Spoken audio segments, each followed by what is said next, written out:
Hello and welcome to episode 1414 of The Sleeper and the Bust. It is Tuesday, May 13th. We should have done this tomorrow, Justin. I'm your host, Paul Sporer. We're joined by Justin Mason. Justin, how you doing today? Let's just not post it until tomorrow. Yeah, we could just post it then. I don't have that kind of patience. Yeah, we'll get it out right away. But we are here to discuss a fun topic. I'm excited.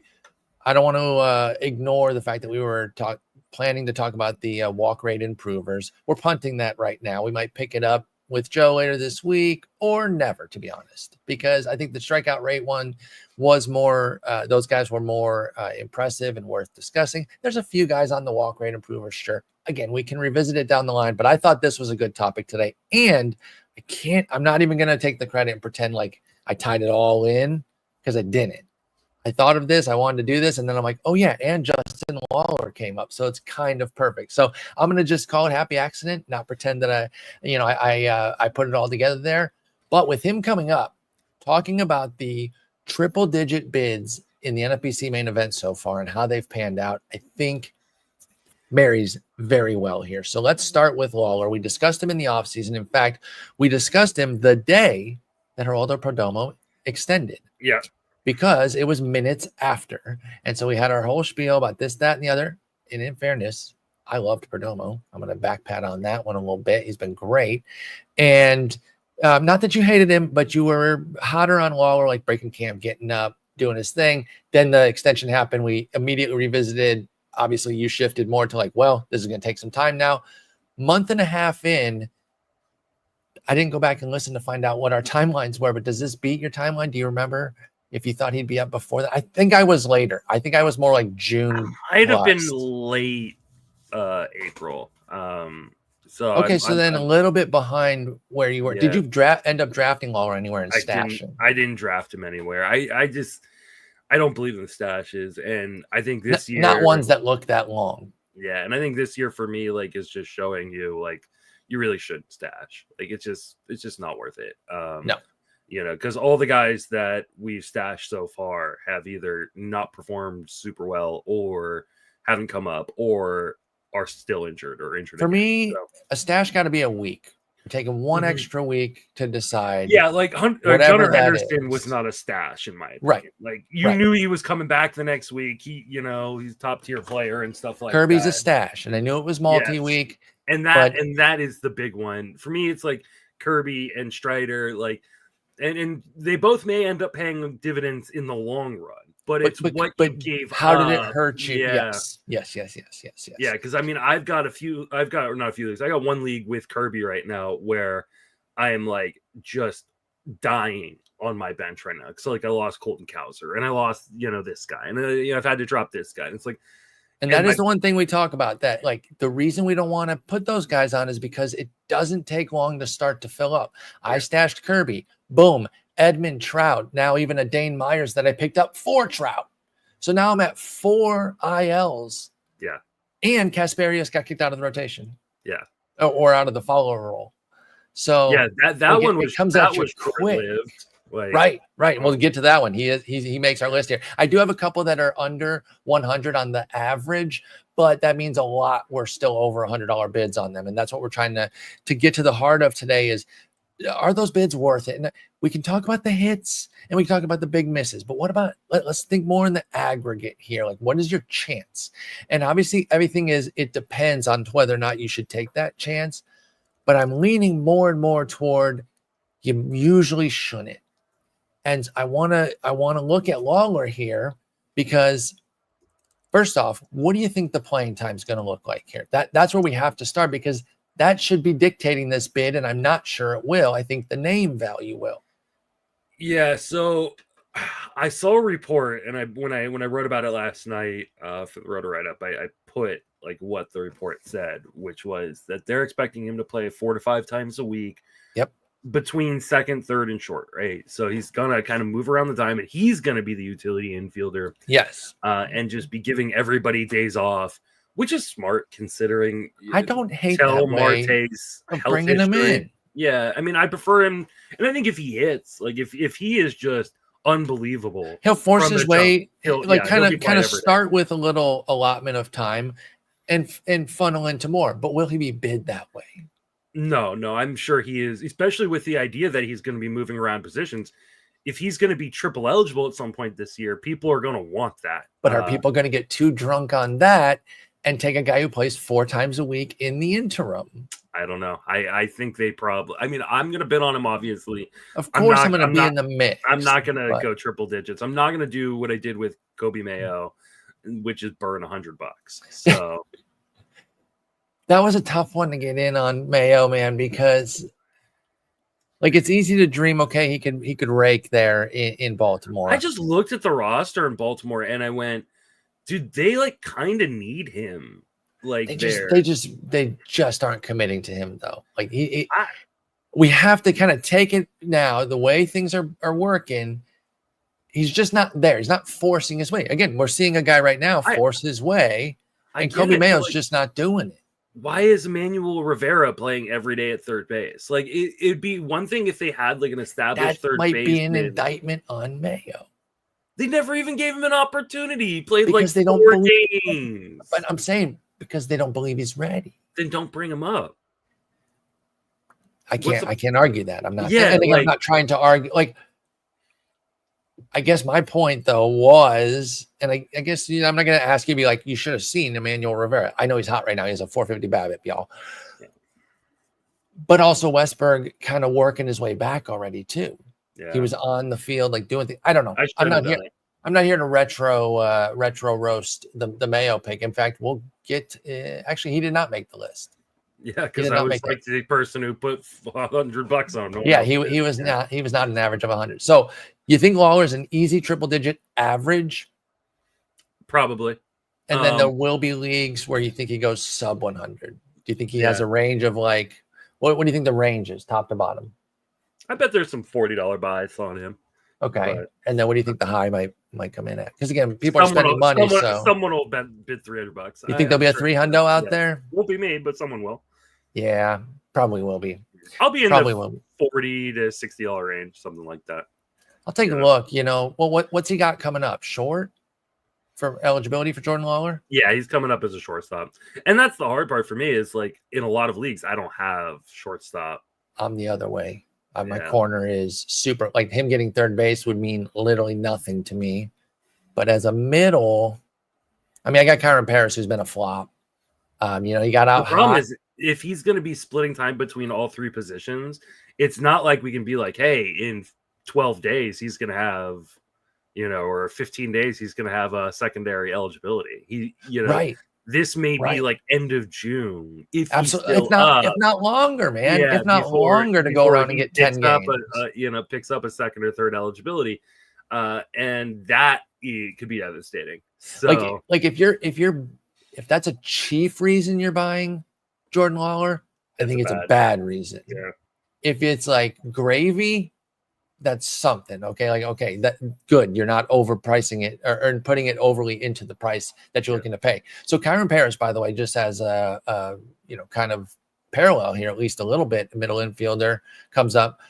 Since people got him in the main event, 4 homers, 7 ribbies, 154 batting average. Yeah. Cooled way the hell down on that front. He's got a. Did I not say that was going to happen? Like, I mean. People I don't remember. I didn't go back and listen on that. No, I'll take you at your word. Terrible contact skills. Like just terrible. Yes. Like he is like, this year's poster boy for like bad contact skills and just getting hot for a minute. So he's still playing every day though, because Trout's out. Yeah. So who would you rather have between Lawler and Paris? Probably Lawler. Take the gamble that he Paris has 6 and 5 in 121 plate appearances, 6 homers, 5 steals, 41% K, 202 average, just jamming your average. But I don't know, man. Maybe more fantasy production there, and just try to let him get hot. Maybe I don't know. Maybe if you don't have to use him every day or every half period there in the.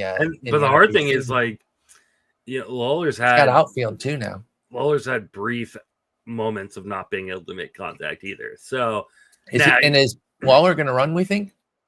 I mean, he's ran a ton in AAA this year. Yeah, so 13 stolen bases in 37 games. Okay, that's great then. That's great. Yeah. So I mean, he's probably the better player, but he's playing less, and I might just want the volume. And I know Paris has flaws. And the hard part is we don't know if it's going to be like a platoon type situation where, hey, Lawler's going to sit against righties and play mostly against lefties, and so it's like it's hard because how are you going to optimize that outside of daily moves formats? Right? It's tough. It's gonna be tough. I'm talking myself out of it more and more the more we talk. Again, in the scope of comparing him to Paris, the plate skills he's bringing to the majors are so much better. Yeah.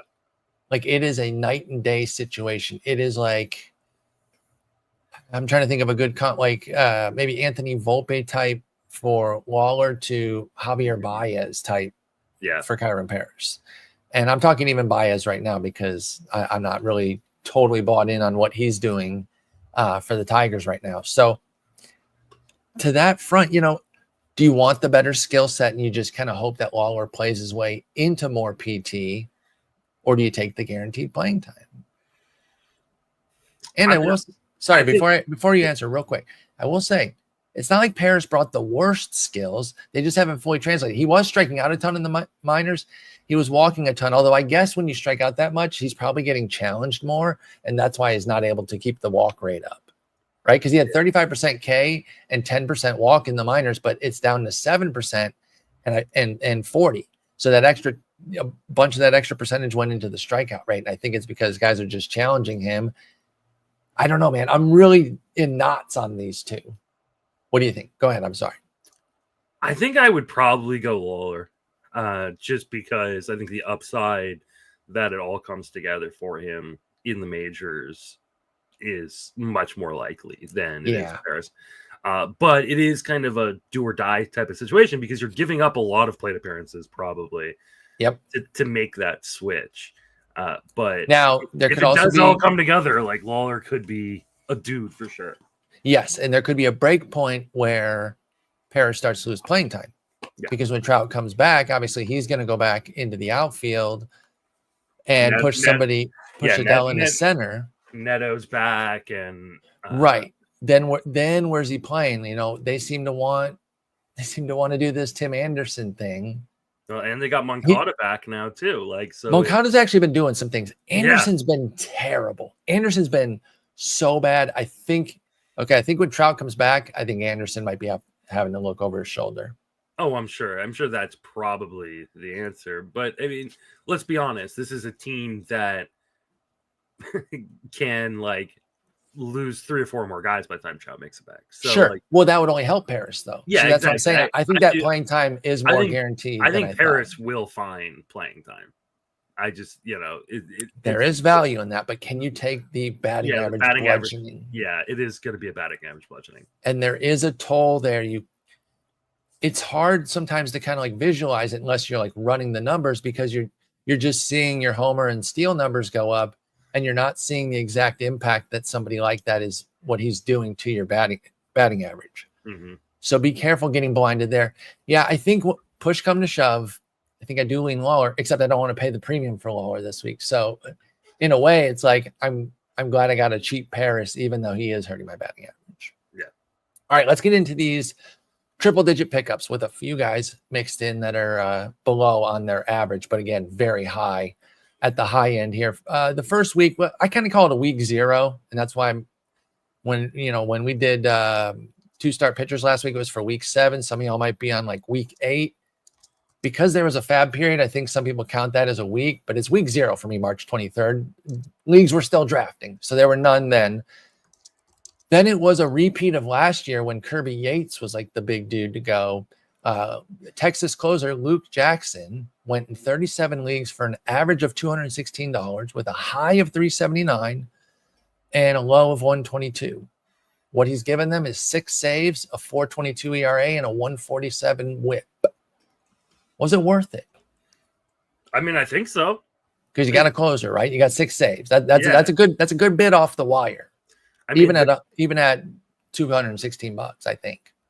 I mean, the question is, will Jackson hold the gig the whole way? And I don't know about that. I think what does he need to do to fully pay off everybody who paid 200 and over. What does he need to do for you to feel clean on that? Is it just 10 saves? If he got to 10 and then lost the job and you paid $200 for that, I think I'd want more than 10 saves. I think I'd want 50 to 20. But okay.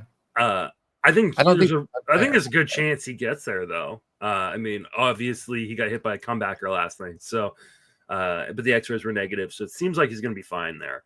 I think he's been better of late. Like, he went through a rough period. He's been pretty shaky. I'm pretty sure. I don't have Jackson anymore. Okay, he gave up 4 runs to Oakland in a third of an inning. Since then, 2 innings of scoreless work in 3 appearances. So he gave up a hit in 1 batter. He got hit. That was the comebacker. Sorry. Comebacker, yeah. So, literally yesterday. Pardon me. Go ahead. So you said you would need 15 to 20 saves to feel comfortable with the 200 plus. Yeah, I mean, because what about the people that paid lower, 150 and lower? What's their threshold? Maybe it's like $10 a save, right? Like, so like, I want $10 a save from a guy off the wire like that, especially that early. Right. If you're making that bid like mid-season, you're going, okay, there's only half a season left. I'm spending the money. So maybe we change the calculus a bit there. But for Jackson, like, I think he's worth it so far if he holds on to that job. Yeah. One, I think he could lose it just because he has been kind of dreadful at times. Yeah, 9% strikeout minus walk. And then 2, I think he could lose it because either the Rangers are competing and they bring someone else in. Yep. Or they're not competing and they send him out. Yeah, absolutely. Like, a lot of branches there. None of them are particularly sturdy for him holding the job. So here's the thing. If you got Luke Jackson, you should still be in the saves hunt. You did not buy yourself out of the saves hunt. I think you should still be pretty active on damn near everybody if you don't have like an A-plus guy with him. You know, if you've got, I don't know, Edwin Diaz or something with him, maybe you don't have to actively be seeking out saves all the time, but I don't think he's going to last the whole year is my bottom line. All right, let's continue on here. Some guys will appear, actually one guy will appear twice on this list, believe it or not, in 2 different weeks. Week 2, April 6th, Zac Veen, his first of twice, both times going in exactly 19 leagues, this time averaging 199 with a high of 333 and a low of 77. It has not been worth it. I do not have to ask you because he has a 118 average with 1 homer and a steal since then. We can loop in the following week when he also won 19 leagues, 183 average, 404 high, 105 low. They have an 083 average with the 1 homer and the 1 steal. Meanwhile, Jordan Beck ended up being the guy. And we'll get to him later. What do you think of Zac Veen? Well, I mean, should they have known? You're going to retroactively roast them. I am going to retroact. I mean, I made this comment when he came up. It's like, I don't think he's as good as his prospect pedigree says he is. And he's got some prospect hype. Yep. Yeah. And I think that was the problem is like when you're not making a lot of contact or doing what you need to do with that contact in the minor leagues and you play in places like Colorado Springs, that to me tells me like, hey, you know, this might be very much like Brendan Rodgers-ish. And ended up being worse than Brendan Rodgers because Brendan Rodgers actually stayed up. So, no. This was Sam Hilliard. Mm-hmm. Yeah, that's fine. Whatever comp you want to make. Well, because Rodgers didn't strike out that much. Like this was a clear like hole in a swing type vibe here with Veen. And by the way, I guess we should just bring in Beck right now because it's the same team. And the first time, you know, Veen was replacing him at the time because he had been so bad. So let me pull up my sheet again here. Pardon me. Week 5, April 27th, Jordan Beck goes in 53 leagues. I think there's 57 total. 109 average, 335 high, 49 low, 268 average, a homer, and 2 caught stealings so far. Did people make the same mistake? Yeah. 2 weeks later? Yeah, they did. Maybe not the same people, but they didn't learn from their colleagues. And he might end up being like good down the line. Like I don't want to like bury him and say like, oh, you know, Zac Veen just sucks. But Yeah. Wait, are you talking Veen or Beck? Sorry, because that was Beck, sorry. the last. Oh, one. sorry. Yeah. Beck. I do think Beck just sucks. Well, Beck was because he had like 5 home runs in a 48-hour right. period. So you were chasing, which I understand you kind of have to, but like for how much? Jason said it on the Fab Pod that we did. He was all like, "You just missed all the goodness." Right. And and it's so clear that you did, but I know we all just say like, but what if I didn't? Yeah. But what if I didn't? But you did. Like you so did. Yeah. Now he is playing every day. Jordan Beck. Sorry, I don't want to confuse the two, but they're very similar. Beck's up, batting second every day. Let me see what his plate skills have been. I gave you the 268 there, but I don't know what his strikeouts and walks have been. Where do you have him the rest of the year? He's 24. I mean, he does strike out 30% of the time. Is he just bleh? I mean, he may play the rest of the year, only because the Rockies may be the worst team in Major League Baseball history. I don't think there's any maybe about it.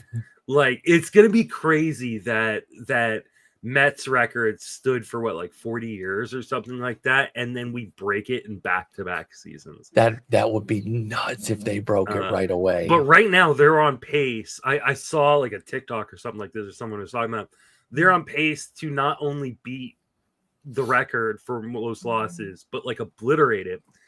That's crazy. And I want to say the second best player on their team in terms of WRS is like a pitcher or something. What it was the person with the second best or the best ERA on the team is a hitter. It's their backup catcher. Sweet. It was Elias, or I can't remember who the backup catcher is. That's insane. I mean, that's the Rockies. Like that is absolutely insane. Like this is, and as much as like Anthony Rendon and the Angels get like crap for that contract, like nobody talks about how bad Chris Bryant's contract is. Like they skate on it. Because it's just like, oh, it's Colorado. Of course it is. Yeah. It's like one of the worst contracts ever, dude. Yeah. It is like legitimately terrible. Like he's done. He's done. Yeah. It's so sad. It sucks, man. He was awesome. Chris Bryant was awesome.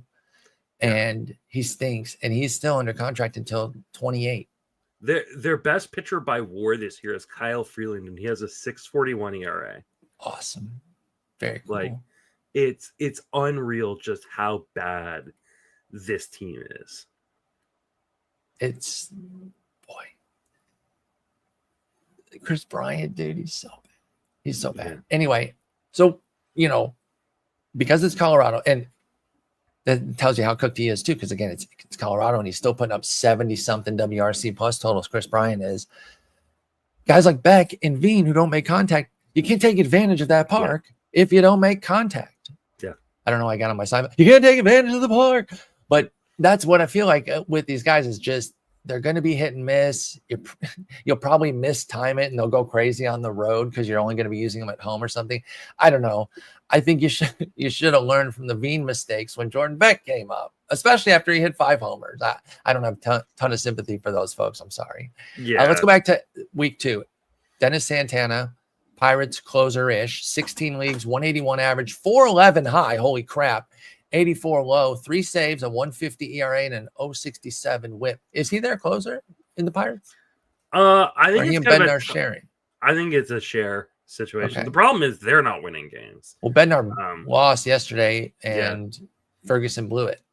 Yeah, so, I mean, I think Santana is kind of the 1A to the 1B, or at least that's how it will end up turning out to be. I don't know if they're going to get, and it's hard because like the Rockies and the Pirates both fire their managers. And so like I wrote about that on Sunday when I did my my Fantasy Pros 20 things to watch this week, because we need to see like what's the manager going to do. Like this new manager is going to come in and I can't remember who it is, but like he may have a different tendency than their previous ones. So, and could either team start running? And yeah, that was the other thing I talked about. It's like, hey, like both these teams have not really been running much. Does that change? I think Beck's fast. I know Veen is. I think Yeah. Beck might be too. Well, Veen's in AAA, so it doesn't really matter. Well, I know, but he'll be back up. I He'll mean, be back up at some point. Sure. He'll be back up at some point. Anyway, Dennis Santana, worth it? Obviously not the 411, but anything in the triple digits feel all right there with 3 saves, 150. And depends on how many more he gets. I mean, like I said, you just got to keep it to that $10 per save. I think he's worth $30 right now. And, yeah. And if he gets, because he also, because he doesn't bring Ks. Yeah. He has a 17% K rate. Now he does have a 15% swinging strike rate, suggesting maybe there's a little bit more there if he can kind of figure out, turn those swinging strikes when there's 2 strikes and you're golden.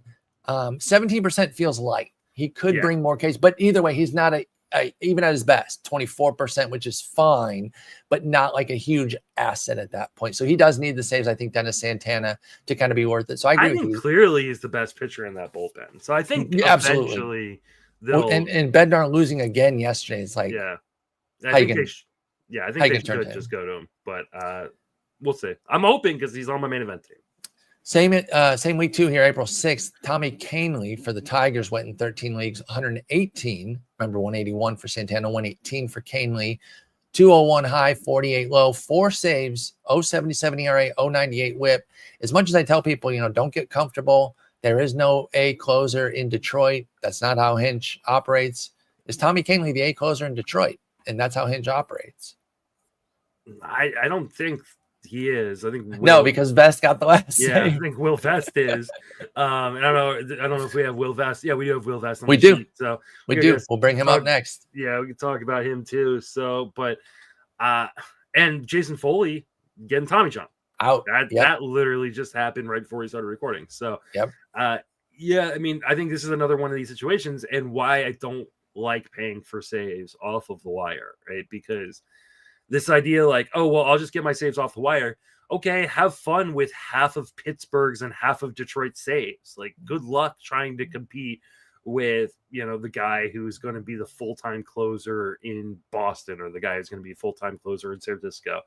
You're just not going to be able to do that. So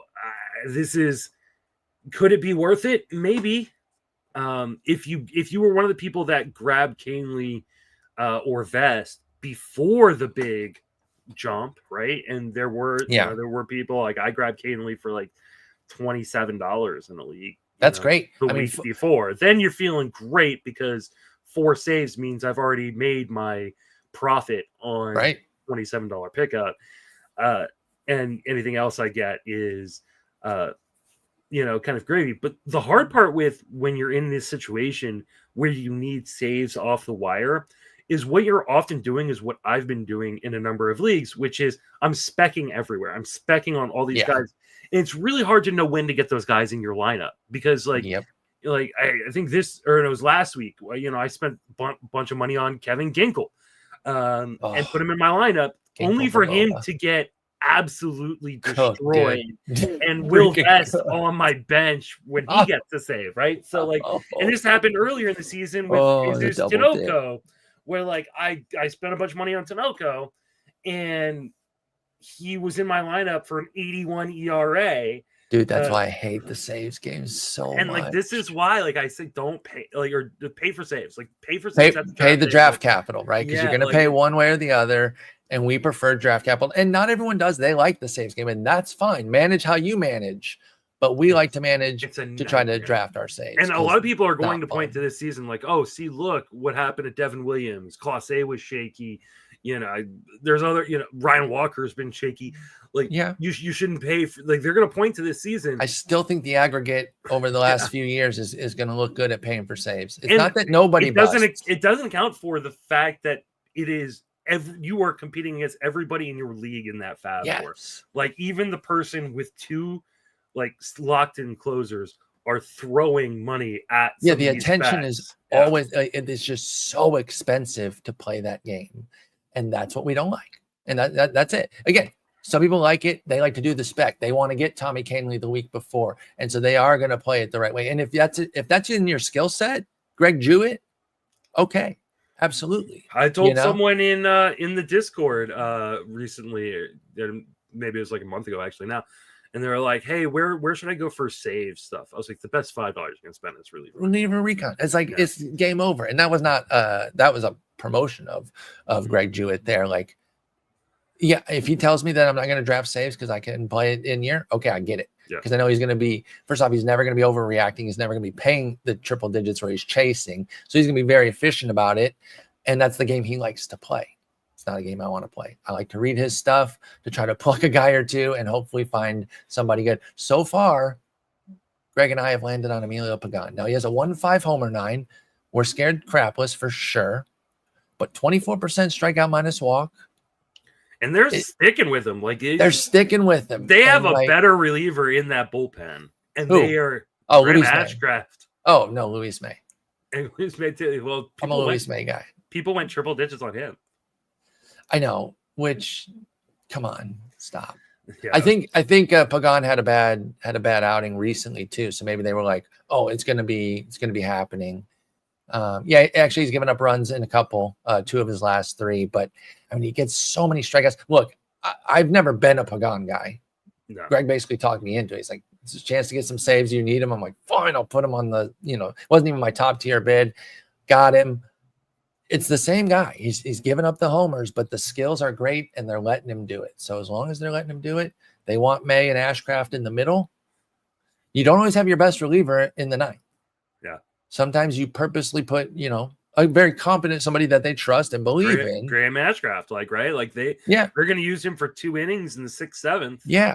And make sure they lock that down to get to the 9th. So yeah, and he's more valuable there than he is in the 9th. But anyway, sorry to get too far afield on that. But bringing in Will Vest, week 5, April 27th. So more recent here, 36 leagues, 120 average, 313 high, 38 low. So again, there's those people that we've had low lows on all these guys, 48 on Kahnle, not really on Jackson, 122 because he was so locked in. But with Will Vest, you've gotten a 5.40 ERA, a 2 WHIP, a win, a save, and a blown save in 3 appearances. So too early to judge, and obviously you got to get your $10 per save there. But do you think he's more the guy, or do you? So you don't? Because I was being tongue in cheek about Kahnle. Like I still think it's matchups. I still think it's going to be I think maddening. I think it's matchups. I think they're gonna. Would you roster both though? Like, do you think both Kahnle and Vest need to be rostered? Yeah, in a 15-team league, yes, for sure. In a 10 or a 12, probably not. Okay, I think 12 maybe. 12 landscape's probably not that much easier. Yeah, 12 maybe. Yeah, maybe. I don't know. Especially I'm not in a 12 this year.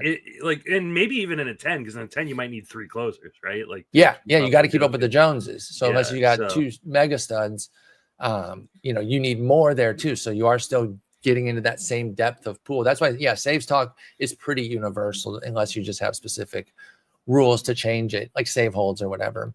Anyway, I think that covers all the relievers. Then let's cycle back up to week 2 here, finish up with Heston Kjerstad, 20 leagues, $99. So right there at that 100 average, 156 high, 37 low, 190 average, 3 homers, 9 ribbies. Is Heston Kjerstad maybe not that good, or is it still too early to tell? I mean, I think when you're only playing a few days a week, it's really hard to get your footing. Like, I just don't understand how they're not trading these guys. Like, why aren't these guys available via trade? I don't know. Because and wouldn't have this offseason been a great time to trade Kjerstad? Yeah, like you are like purposefully like ruining their trade value too by having them come up, sucking, and then sending them back down. Like, right? Because the shiny new toy gets worn off if you bring them up and they suck. Well, I mean, they can leverage, I don't know how trade negotiations go exactly. And, you're not going to leverage 50 plate appearances against somebody too hard. But if there's fewer biters, and obviously all teams manage differently, some will be unduly influenced by small samples. Some organizations still will. Obviously, every team is within the stats revolution, like within the bubble, at least, maybe not the Rockies, but there are still some that are better than others. Yeah. But I think Kjerstad, you can't tell me like they should have traded him this offseason to me. Yeah, they couldn't have gone to San Diego and be like, do you really want to start Jason Hayward? Like, because he's coming into an age 26 season, right? So it's a pivotal year here. Put together a decent little sample last year, has always raked in the minors. Team can easily dream on him. This is our guy in a corner. everyday guy, or at least every day against righties, most days against lefties, because they should. You should give this guy like a full shot, Heston Kjerstad. But now you're sitting here with a 30% K rate, no, a 2% walk rate, 206 average. It's rough, but it's 103 plate appearances, so I'm reluctant to make too much of it too. I love Kjerstad. Does he need out? Change of scenery, dude? I think so. I think both him and Mayo need to go to a place where they can just play. I mean, and not have to worry about like, oh, am I going to get sent down, or am I going to ride the bench 4 times this week? Right.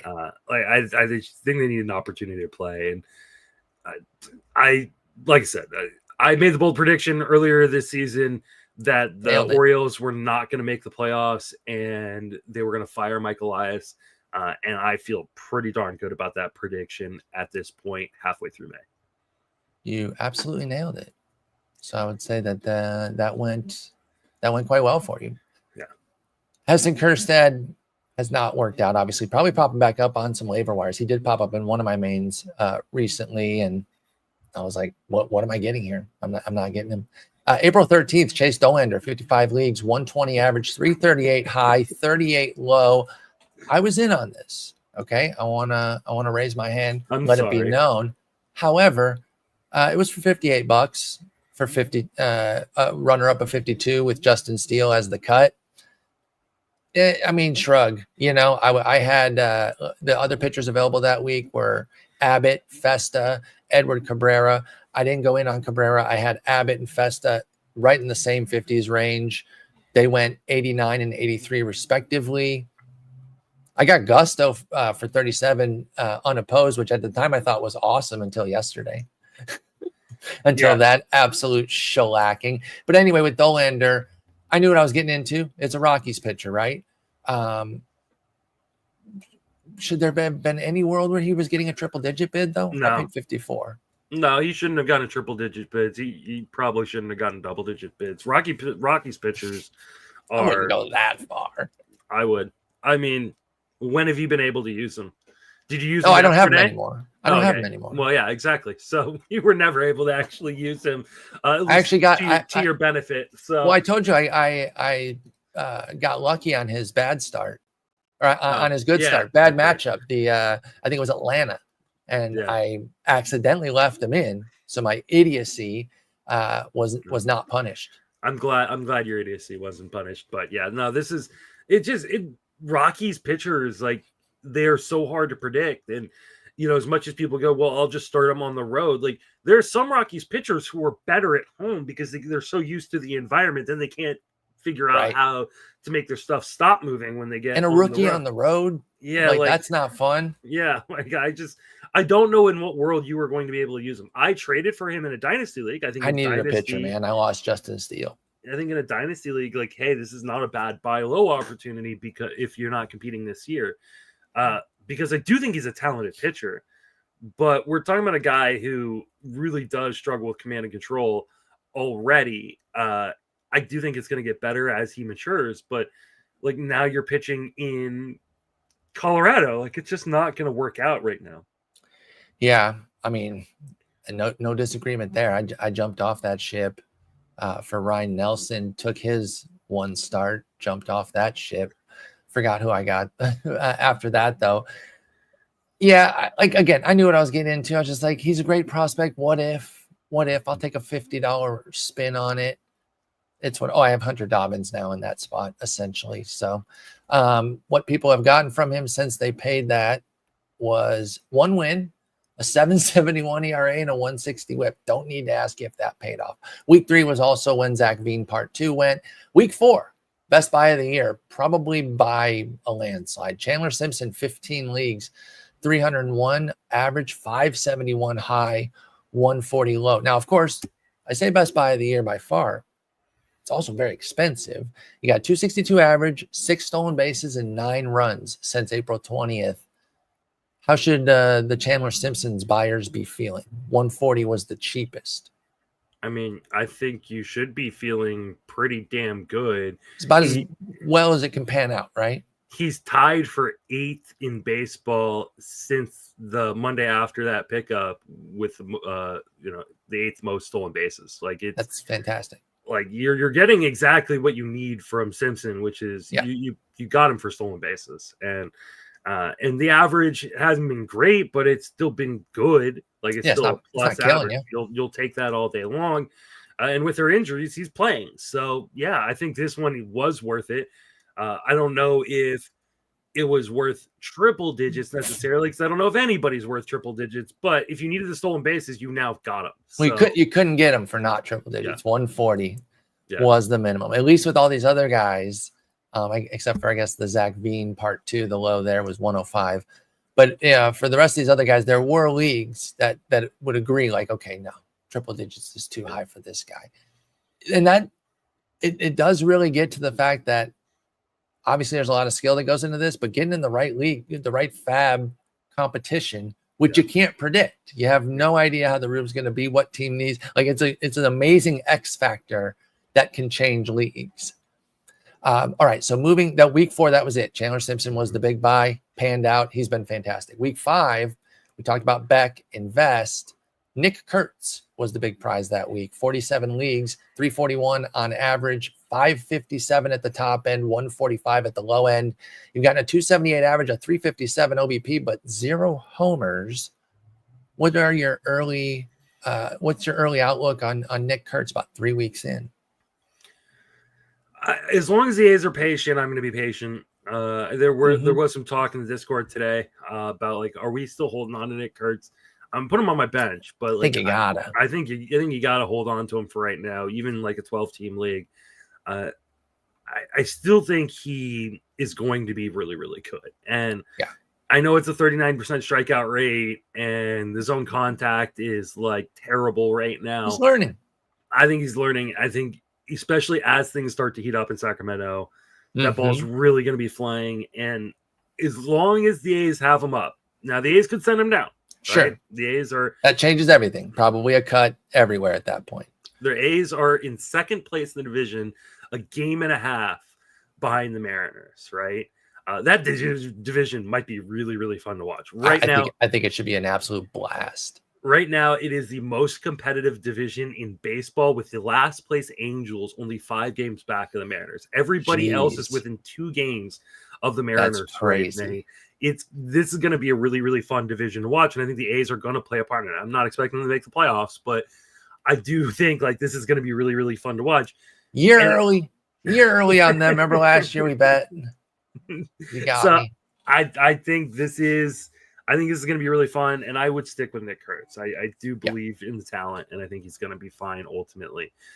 But yeah, another one of those guys where I spent 100 plus. I think I spent 300. You were a 300 on Kurtz. I feel like I was. So what convinced you to get in there at that level? I needed the power so bad. Okay. What is that the same one where you chase Mayo? No, in the leagues where I got Kurtz, I did not bid on Mayo. Okay. Well, I didn't bid very much. So I was like, I wasn't going to drop $300 2 weeks in a row. So the league I got Kurtz, let's see, I bid, must have been one of my auction leagues. Oh, I'm all like looking at the most current date, not actually scrolling down to seeing where I was. Yeah, so I got him for $337. Okay, so you were one of the high end ones for sure. Now that wasn't a main, so in my main I did not get Kurtz because someone dropped I think 4 bills or pretty close to it.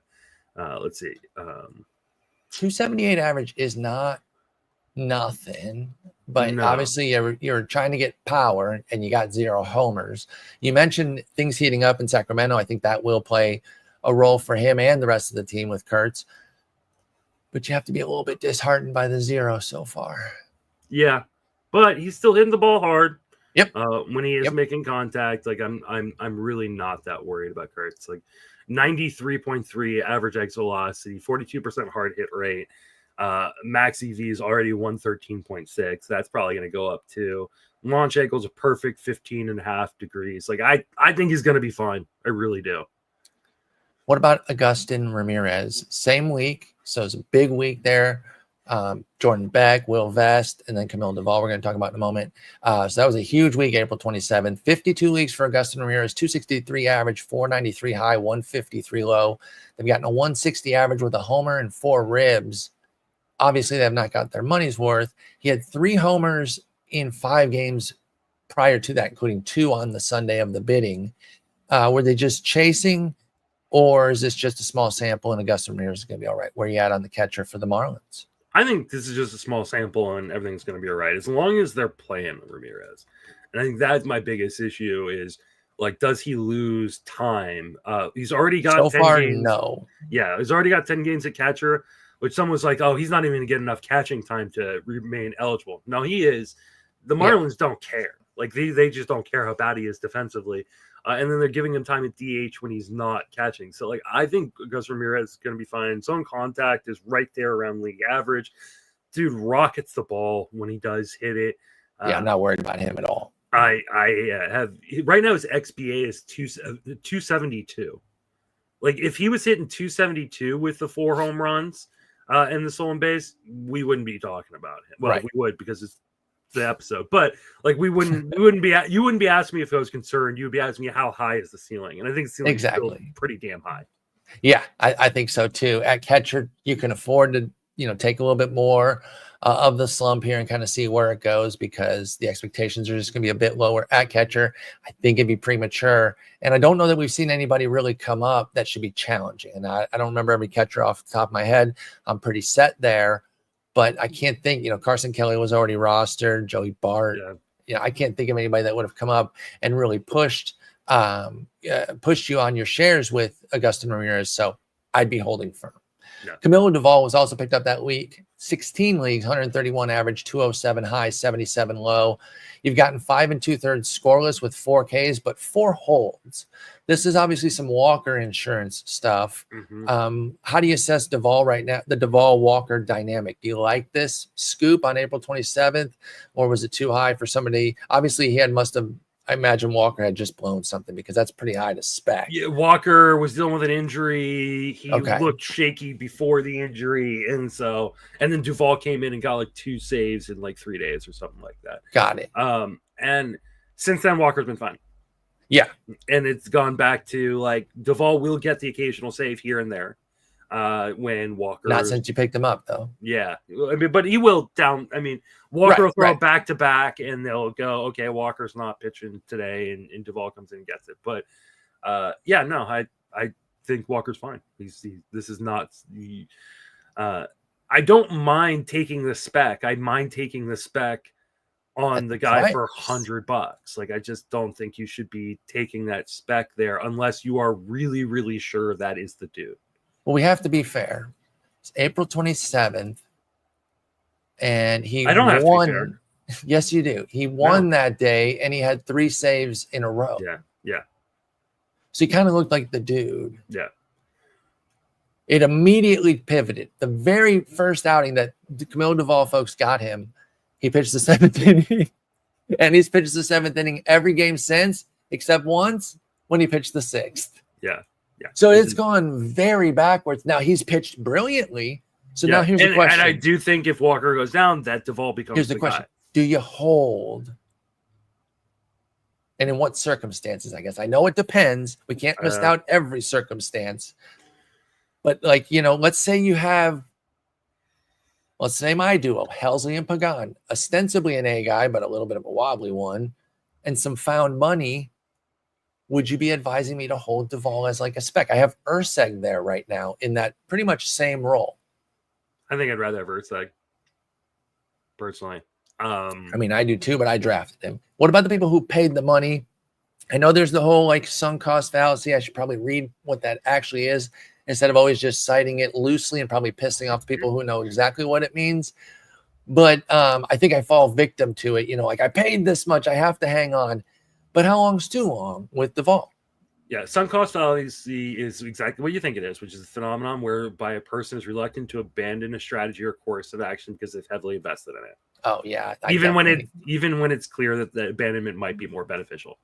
I mean, I think you should be looking for a spot to invest where there is a better opportunity. Okay. So, like, if you are Can in a you league, think of any that might be? like, if you're in a league where Porter Hodge is still available, like, go get Porter Hodge, because I think Ryan Presley is done.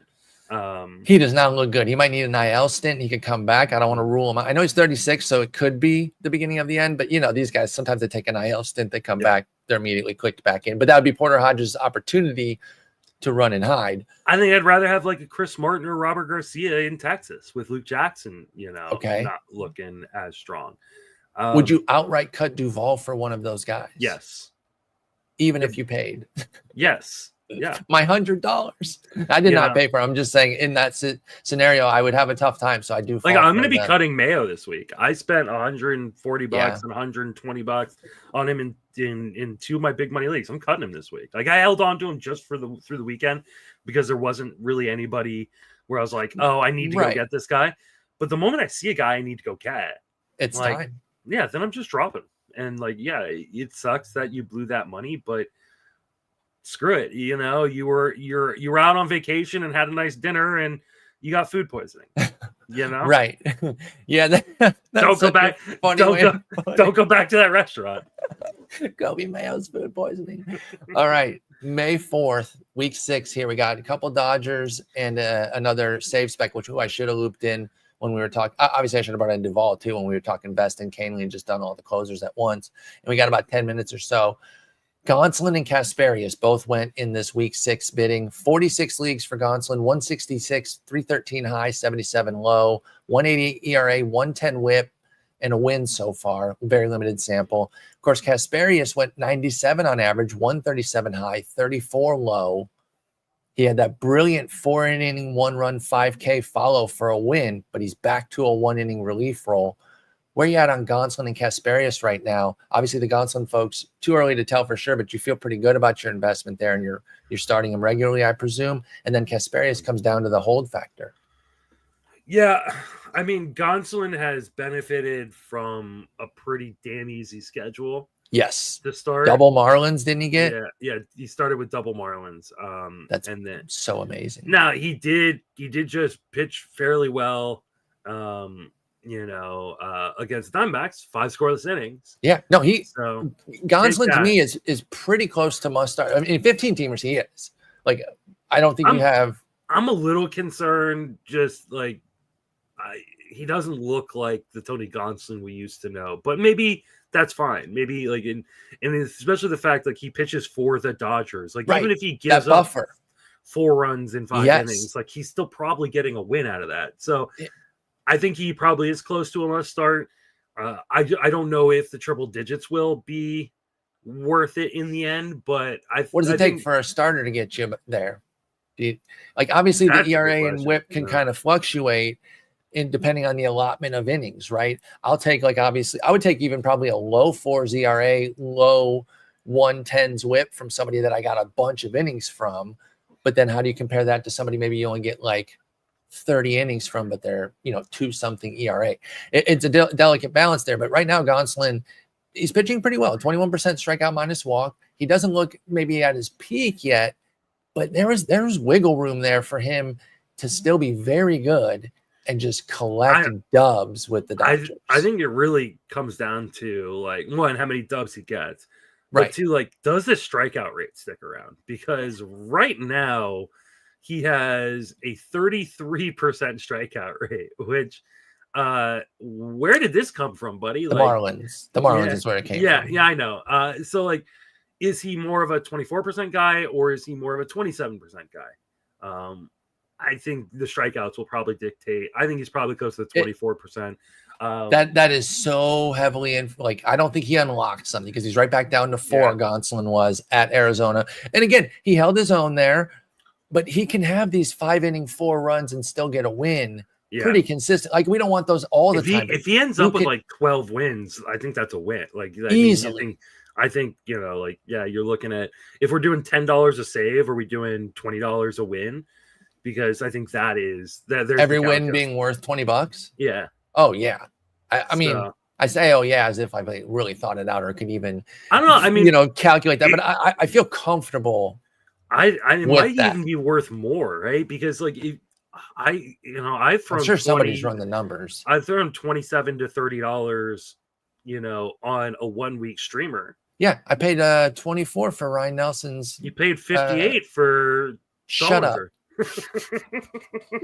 I paid 24 for Nelson, knowing it was probably going to be short term. I took the one start and picked up Dobbins. So it's probably like $30 per win. So like if he gets to, I don't know, 8 wins, all of a sudden he gets to 8 wins, the 313 guys even feeling happy at that point. I think for the $100 people, they don't need much. Honestly, if he pitched them to the All-Star break, I think the $100 people I think are fine. I think it's the $200 people that you start to hit that next tier there.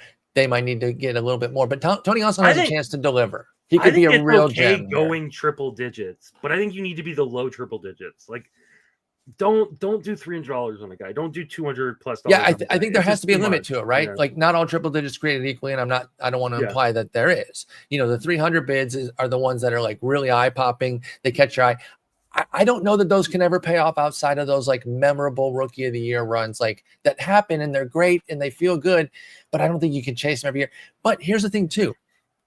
If you can map out your budget all year, and you can budget in like a fail or two on these as well. Yeah. If you're disciplined enough to understand that you only have a couple of these shots, you can bake it into your plan. Even if you want to be more conservative, generally speaking, you can say a couple times a year, I can afford to miss on a 200 to 300 because I know I spend X number per week generally in a chill week. So I think I don't want to have any hard and fast rules about it. That's how I started the pod. That's how I'm going to end the pod. I still think there has to be room for like, it depends, but I think that cutoff for me is still going to be 200. Yeah. I don't know that it ever depends on 300. I don't know that I can get there. I think the ones I can bake in some $200 losses. Yeah, I think that's right.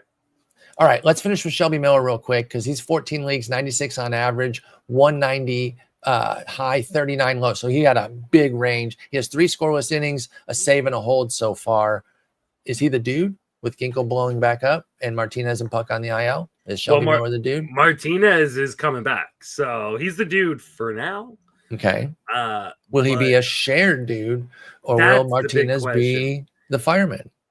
I feel like he will still get saves. He probably will turn into the 1B guy and Martinez will be the 1A guy. Right. Just because Martinez, I think they want to be smart with him, and especially coming off of this shoulder soreness issue that he's had, and they just invested long-term money in him. Yes. I think they're going to be a little bit more careful, and they will give Miller some of the workload, but I think it'll probably be like a 70-30 split where Martinez gets 70%. God damn. 30.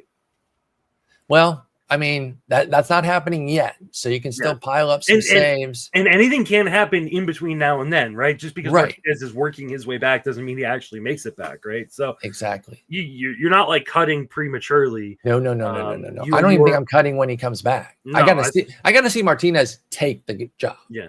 Like it has to be like I want 3 saves in a row. Yeah, I wanted to see like a 2-week stretch where Miller does not get a save. Exactly. And I'm holding for a while here. Yeah.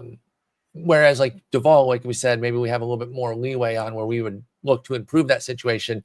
Miller would be somebody who improves that situation if and when Martinez comes and takes the job back. I do have to finish with this. I didn't hold your feet to the fire a little bit on Kasperius in a hold in 15 teamers. Back for a 1-inning roll, but we know this could flip on a dime and he could be following this weekend, right? Like I'm holding, maybe I'm biased. I am biased. Of course I am. I have him. I'm holding Kasperius. What do you recommend for folks with Ben Kasperius in 15 teamers specifically? I don't think he has to be held anywhere else. I paid 22, by the way, with a 21 backup. I just wanted to brag about that. I'm a dork. Yeah, no, you should be pretty happy about that. Yeah, I'm really surprised by this. Like, I don't understand, dude. I blame me. I jinxed it. I got too giddy. I opened with the whole Ryan Yarbrough 2.0 thing. You know what I think? Too close to the sun.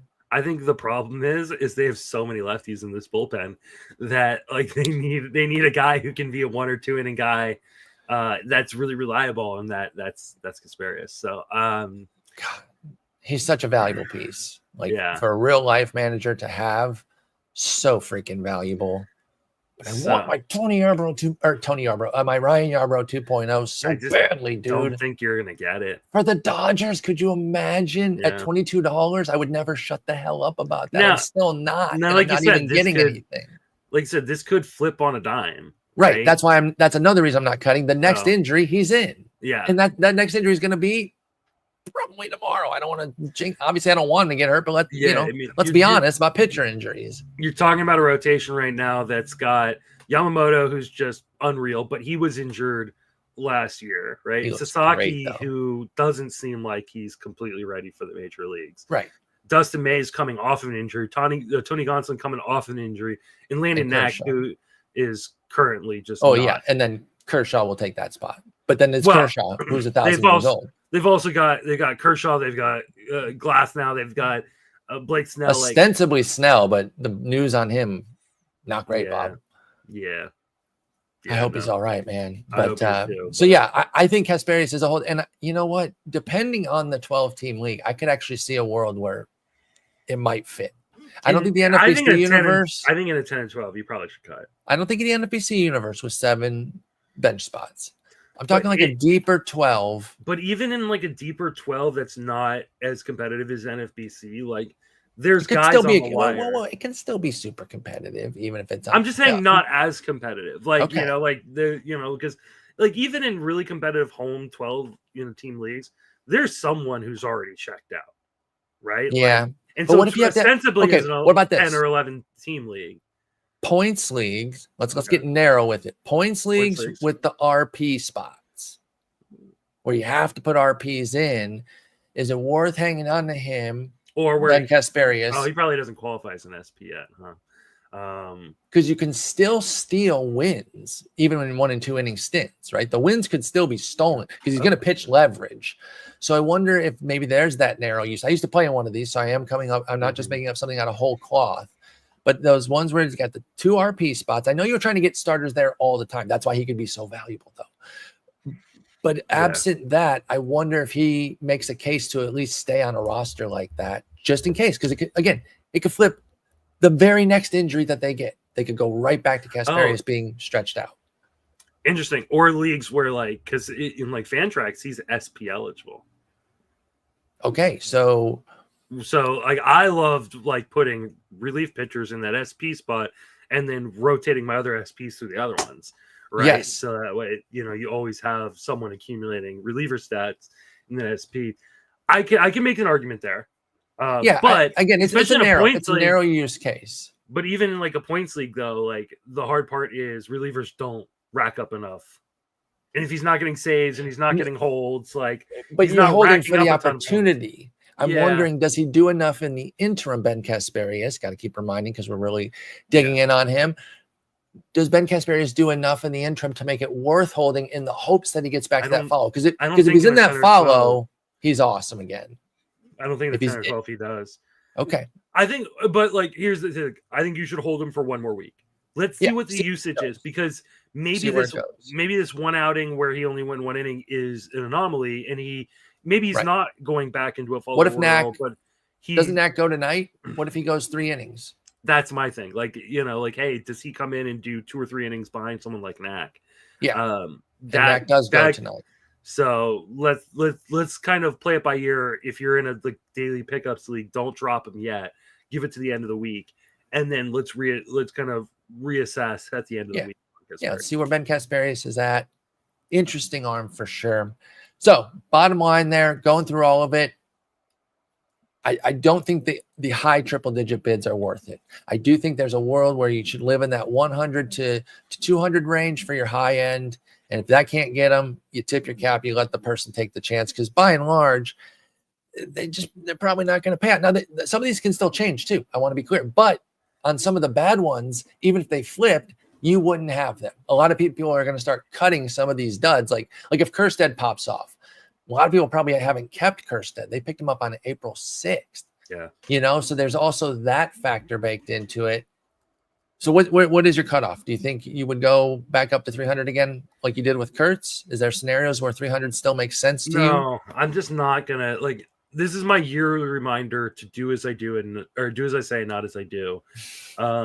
And I think no, follow practice what you preach. Yeah, because you would tell people never to go over 300. Yeah, and then you did. And yeah, exactly. That's do as I say, not as I do, right? Because I every year I say don't do this, and then somebody comes up and I do it, and I mean it worked out for me. And Kurtz could still turn. Yeah, he could still turn. It worked out for me with Yuri Perez. Like I don't regret that one, because in both the leagues where I got him, like I ended up winning like a lot of money. So it is hard to forget sometimes your successes and like, what if I do it again? I got Schwellenbach last year. What if I do it again? It's like the inverse of poker, right? Like I only remember my worst losses in poker.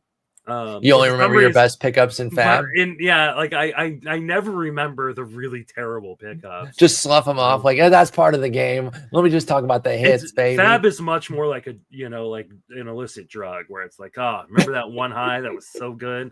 Gonna keep going back to it, even though I just sold my house to buy something. Oh my God, yes, Fab is like drugs, and we'll take drugs again on Sunday with Fab. But we'll be back later this week, hopefully with Joe. He's still on the mend, getting better. We've been talking with him, checking in, making sure he's all right. But if not, we will still be back on Thursday. Until then, Justin, take care. Take it easy.